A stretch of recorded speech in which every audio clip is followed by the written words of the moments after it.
good. Okay, let's bring this meeting to order. Board of Aviation, February 25th, 2026. And I'll do roll call. But you did it already. So Bruce Schreiner, Here, Amy Latimer, Here. Tom Shaw. Present. General Service Award. Do we have a new board member? This is Amy, our proxy. Hi, Doug Amy. is absent. Hi. Definitely. Let's get some clarification from Paul. has everyone had a chance to read the minutes? Let's start with approval of today's agenda.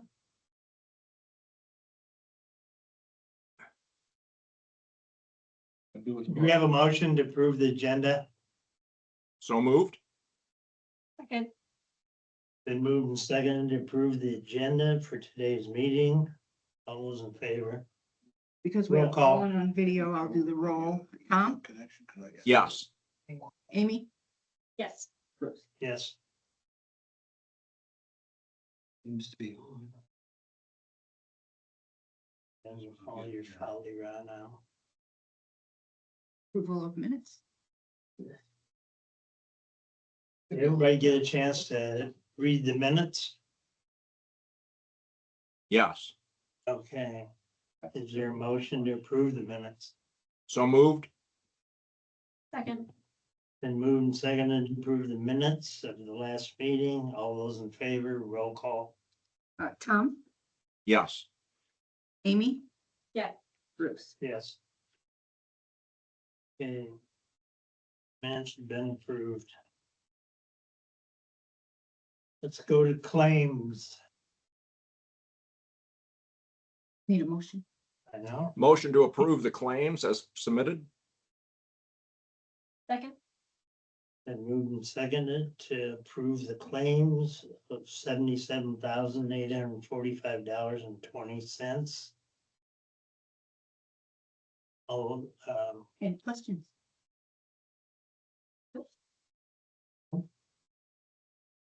roll call. Amy? Yes. Tom, Yes. Bruce. Yes. Claims have been approved. Andy, you're up. Okay, thank you. Don't have a lot this month, but a few things that are important. We have a new airfield maintenance tech that started on February the 5th. His name is Robert Balmer, so we're hoping that he'll turn out to be as good as it was in his interview. So far, so good. You may recall the regulator that allows the air traffic control tower to control the lighting on the field was destroyed with the lightning strike, and then that had to be rebuilt pretty much from scratch. It took a while, but that has been installed in the new vault now. The new T hangars are very nearly totally complete. The final walkthrough will happen very soon. I know I stopped down there today. There was an electrician working on the gate. They thought that would be done as early as today.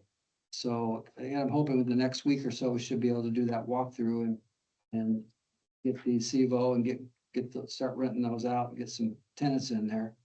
Going back to the vault for a minute, we did have another problem unrelated, at least to the new regulator. Some of the wiring on the outside of the vault actually melted. We're not exactly sure why. Michiana Contracting is trying to diagnose the problem. It's possible it could be related to the fact that the lighting has been running nonstop. You know, when the tower, or when the maintenance crew leave at 2, they have to turn the lights on, so they're on all night, so they'll be running for an extremely long number of hours. Really longer than what that system was designed for continuous operation. So whether that's the problem, we're not sure yet. We're waiting to hear from Michiana. If so, it may be a problem that we could ask for a payment from the insurance company. If we can show that it's related to the strike, we'll see. So with that, that's all I have for my report for this month. Any questions about anything? Thank you. None here. Okay. New business. The NDOT traffic counting grant reimbursement. Karen, you want to talk about that one? Sure. So this is year 4 of 5 of the traffic counting grant that NDOT awarded us 4 years ago. We pay $810 every year for the software from our vendor. And then after we have proof of purchase, we get that voucher back to NDOT and then they reimburse us. So that claim was paid and approved by the board at the January meeting. So now we need approval from the board to request the reimbursement. We have a motion, So moved. Second. been moved and seconded. Roll call. Amy, Yes. Tom, Yes. Bruce. Yes. Okay, motion approved. The reimbursement from NDOT. What does that counting grant actually do for us? It keeps track of the number of operations that come in and out of the airport, takeoffs and landings. And it's different. Normally they have a clicker that they use just like you would at a ball game or whatever. That's what the old style. This does electronically and allows the state to keep track of, the number of operations going out of airports. They use it as part of their decision-making process on where to allocate funds, for improvements and such. So it's just more data that they need in order to determine, how much traffic is coming in and out of airports. And every month, the requirement of the grant is that I have to download everything and email it to NDOT, which I do every month. So that's how they get the information monthly. And I would add on that, it was instrumental in helping us justify getting the grooving back on 1836. Because if you'll recall, NDOT didn't, or I'm sorry, FAA was not initially saying the grooving was eligible, but Karen was able to run a report from Vertower, which is the system we're talking about, and it gave us the total number of jet operations on 1836, which exceeded the threshold that required the grooving. So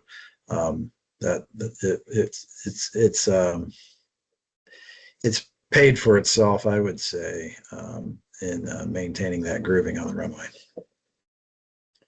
And then after the grant, I guess it need to decide if you want to renew it out of our own budget every year. Sounds like it's pretty advantageous. Well, it saved us $50,000 in that case. And $810 a year is pretty I reasonable. mean, for the grooving. I think we bid that separately, didn't we? And that was like 50K. That's correct, Andy. Yes. Yeah. So I have a question then on collecting the data. We're still having to spend man hours to collect it and send it to the state, or does it click into the state Everything, database? everything's automatic into the database. And then I go into our vendors, there's a website Uh-huh. and I download the report. So everything is automatic.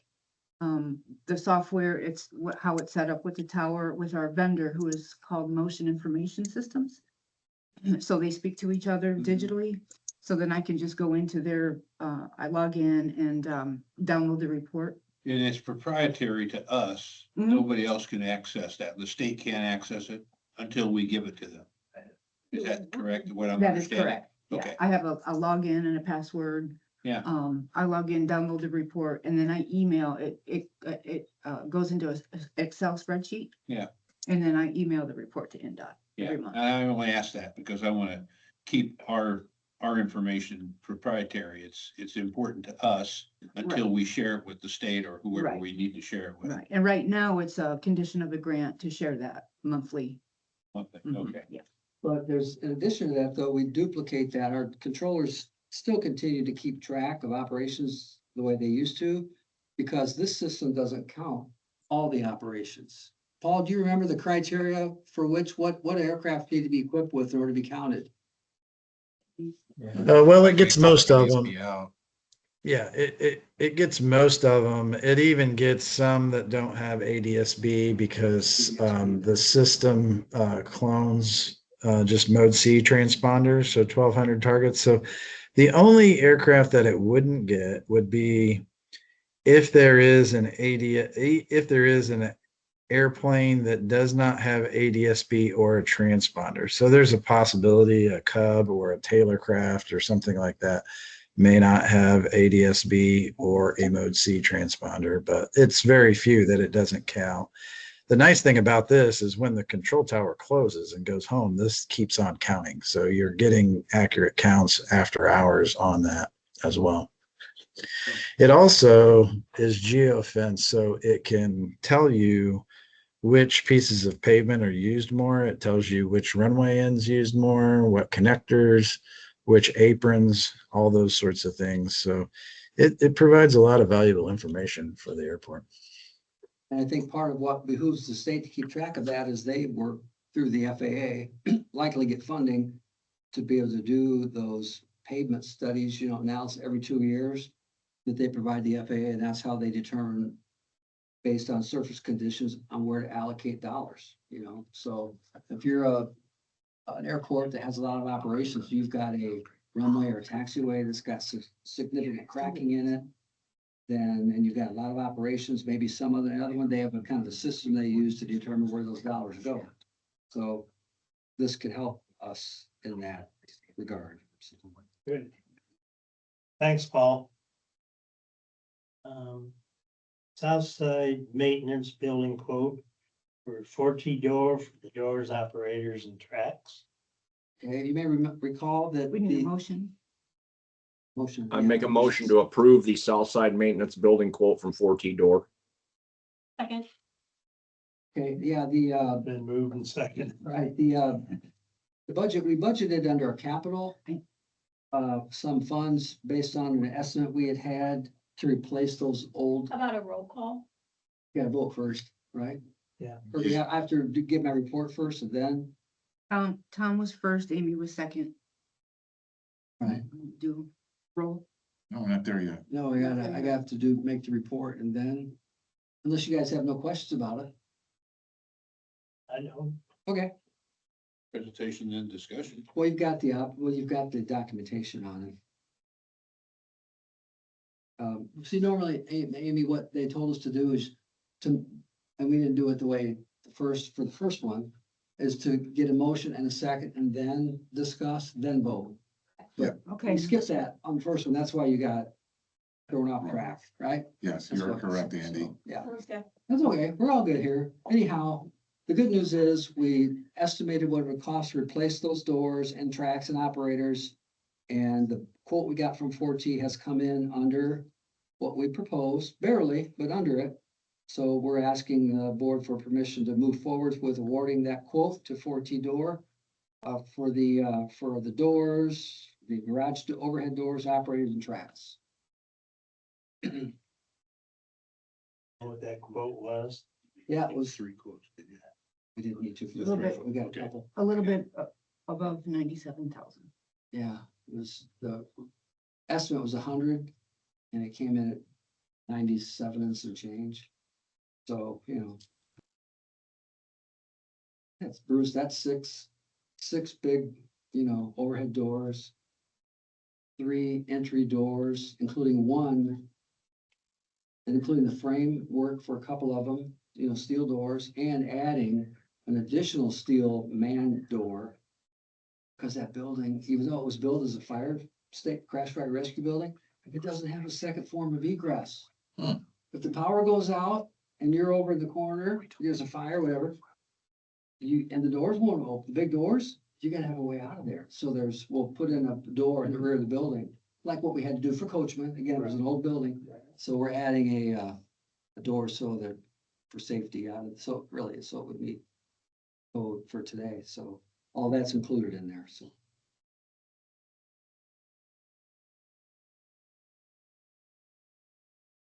So roll call? Amy, Yes. Tom, Yes. Bruce. Yes. Motion was approved for 4G doors estimate.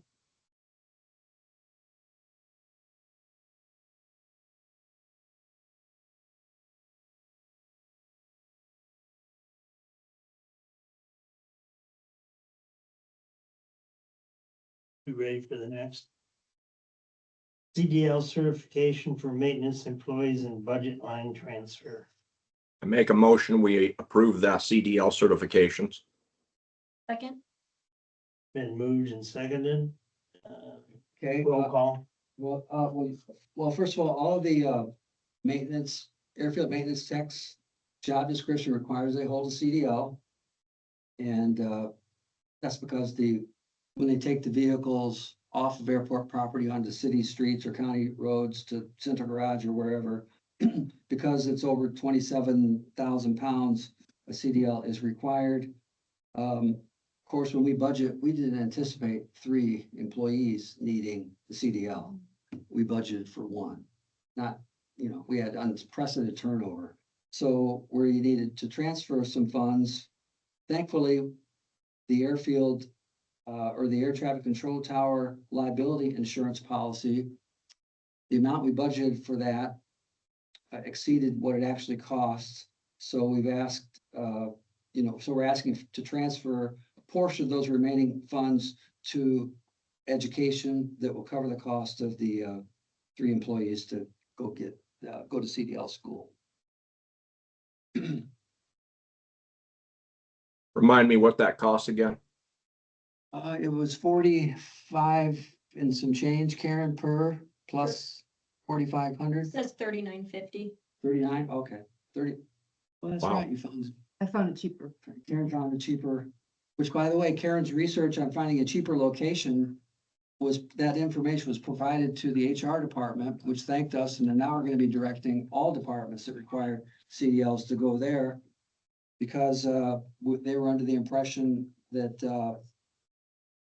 certain types of CDLs were no longer being offered.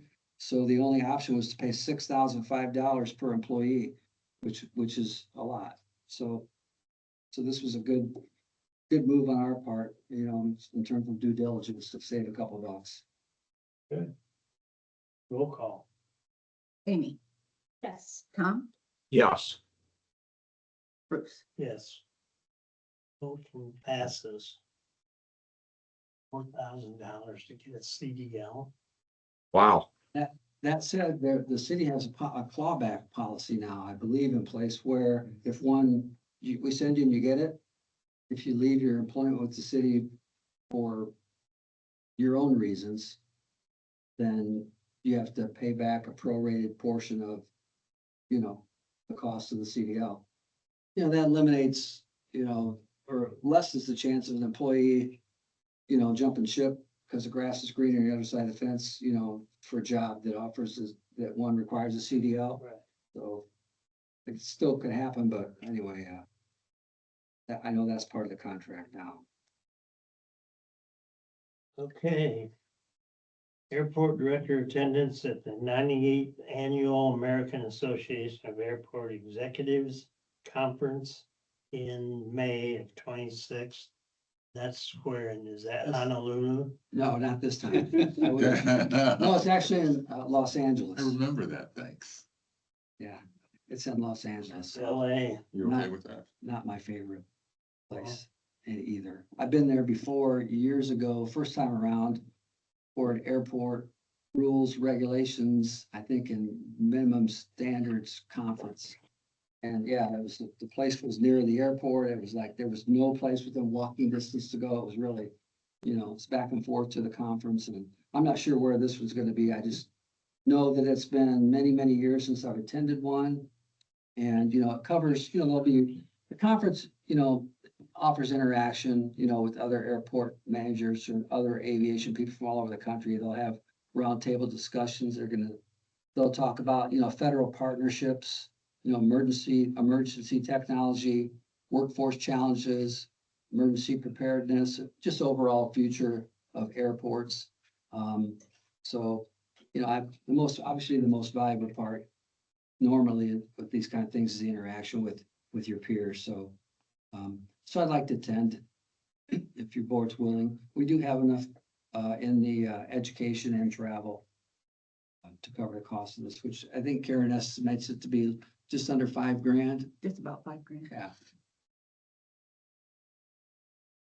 Roll call. We haven't had a motion. Got excited. You jumped right in. I did, yeah. Okay, is there a motion to send Andy? So moved. Is there a second? Well, he doesn't really want to go.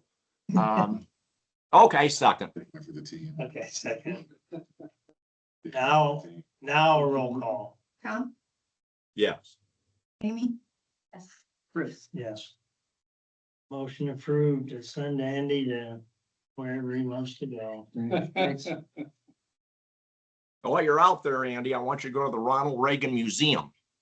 Okay, It's fantastic. You have, so he thought.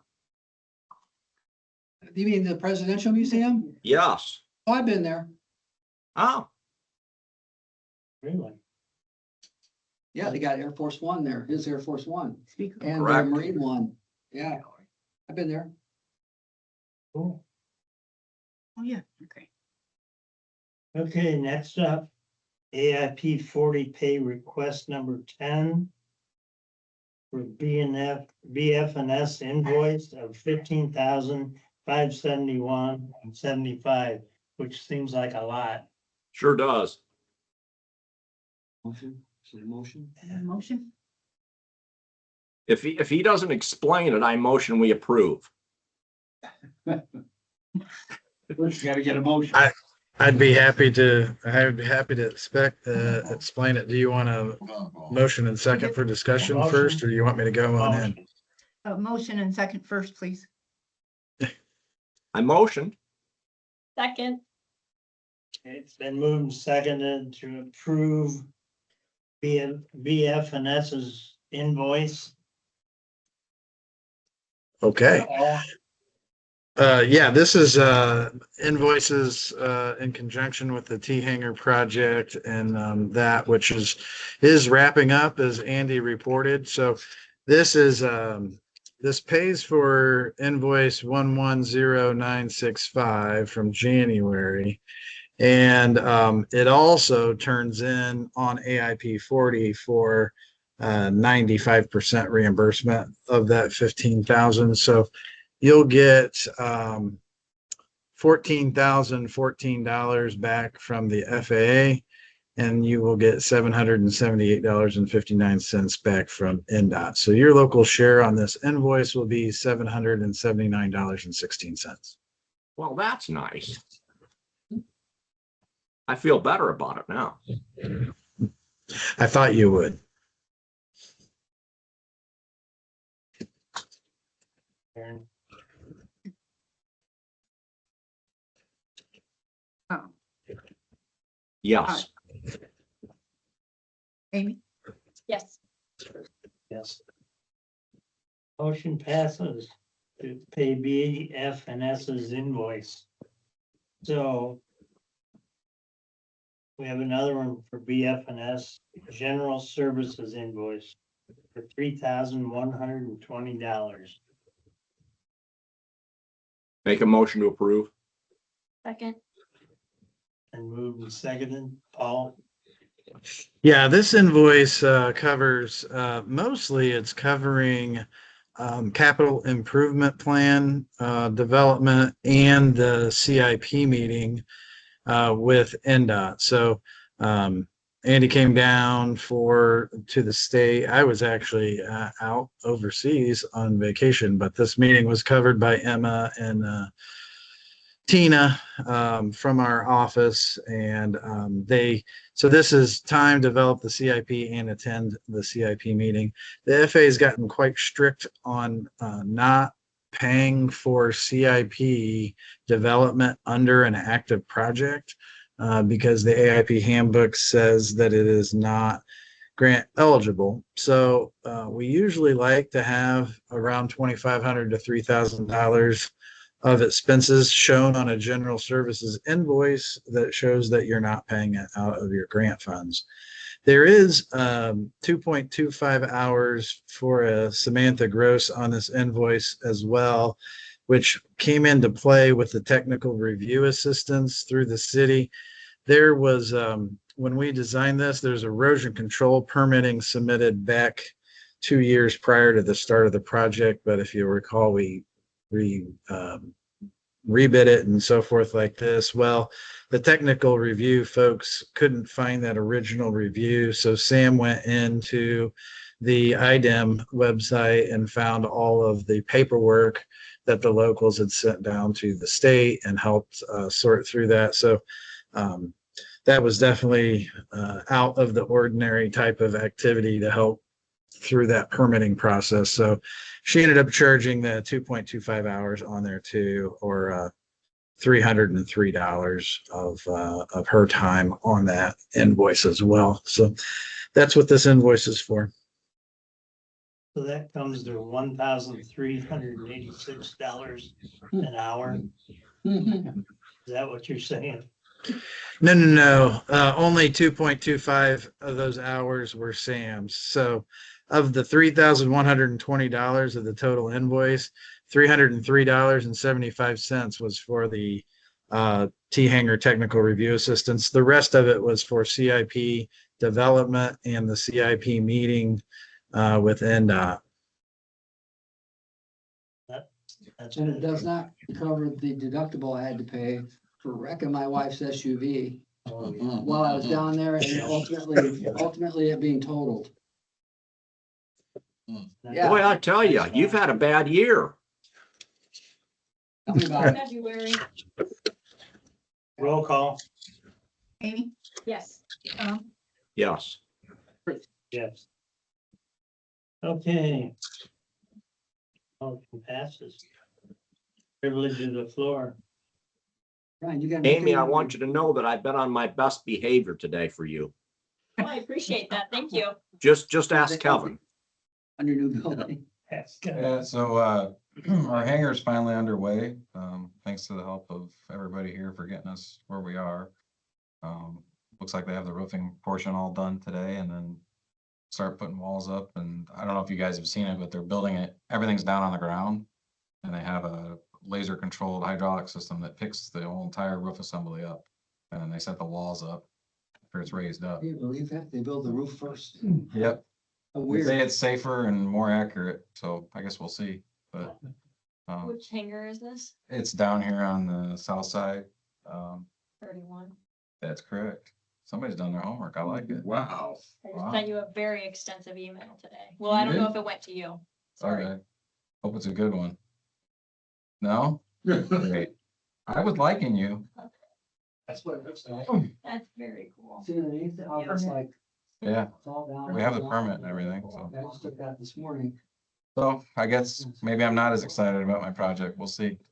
You need to update the address on the CDR. As far as- Yeah, they've, See how close? so the builder has asked for that to get done. Great. Yep, yeah, yeah, thank you. It is in process. So I just talked to him yesterday, I think. So it was like, paperwork hey, update, paperwork update. yeah, they, Yeah. I'm not sure how they got the wrong address on when we filed for it. That's what was confusing in October. Yeah, I think they just took it because our It was submitted. business address is 2120, but the physical address is 2108. So, yeah, he's supposed to be getting that rectified. Good call, Amy. If you have a contact for me, I'd appreciate it and I could share it to him so that he could get that done quicker. But Tim might. Because I talked to Tech Review and they gave me like nobody, so I was like, okay, well, we'll see how this We goes. can ask Tim. That would be awesome if you could give a card or something so you could get a hold of me. But yeah, no, we're excited. It's good progress. Hoping that March is good, we can get the concrete done and then we plug it away. Let's do a ribbon cutting Okay, when it's ready. okay. You guys provide prime rib? Sure, why not? When did the roof go up? The roof's done, so they'll probably lift the building or the whole structure up tomorrow or Friday, maybe. We'll see. I'm kind of thinking it'll be next week, but I don't know how far they're going.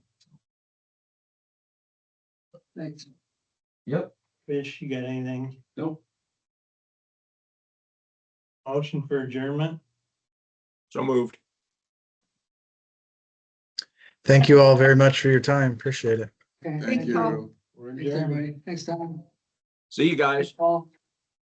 Thank you.